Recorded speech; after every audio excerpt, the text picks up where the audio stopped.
ရေးသမားများအားလုံးမင်္ဂလာပါခင်ဗျာအခုကျွန်တော်ပြောပြပေးမယ်ဆေးကဒီဆေးပါပဲခင်ဗျာ Intermectin နွားနို့စားနွားဝက်သိုးနှင့်စိတ်များအတွက်ထိုးဆေးပါဝင်မှု Ivermectin 10 mg မီလီလီတာဖော်ပြချက်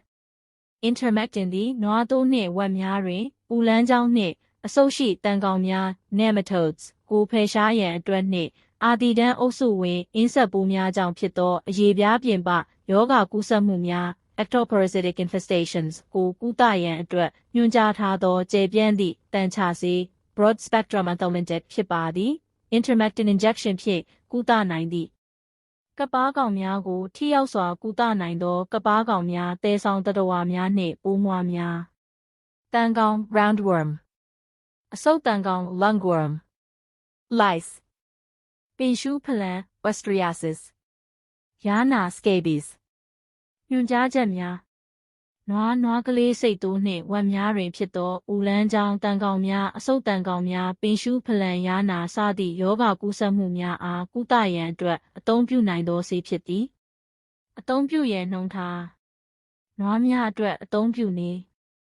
အရေပြားအောက်သို့ထိုးရန်အသုံးပြုရန်ပမာဏနွားကိုအလေးချိန်50ကီလိုဂရမ်လျှင်ဆေး1မီလီလီတာအထိအသုံးပြုနိုင်သည်သိုးနှင့်စိတ်များအတွက်အသုံးပြုနေအရေပြားအောက်သို့ထိုးရန်အသုံးပြုရန်ပမာဏစိတ်နှင့်သိုးကိုအလေးချိန်25ကီလိုဂရမ်လျှင်ဆေး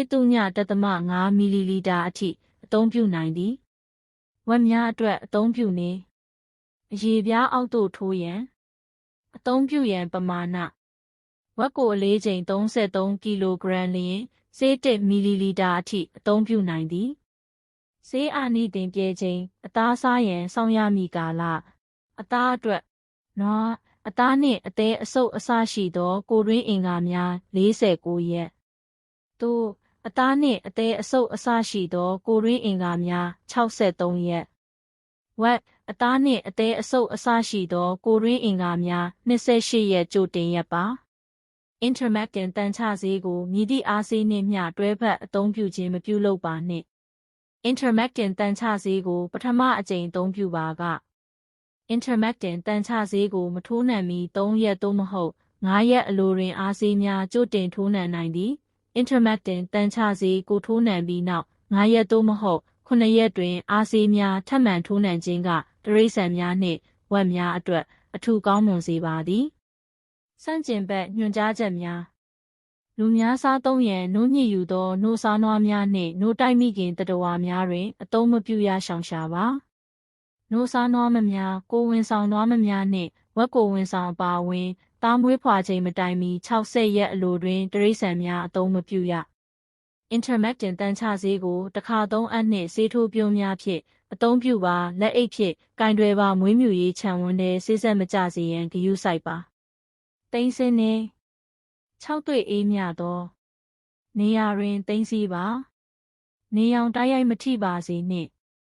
မွေးမြူရေးသမားများအားလုံးအဆင်ပြေကြပါစေဗျာ Mac တနိုင်တစ်ပိုင်ဝက်မွေးမြူရေးညီကိုများကြိုက်နှစ်သက်ပါက like follow subscribe လေးလုပ်သွားပေးပါအောင်ဗျာ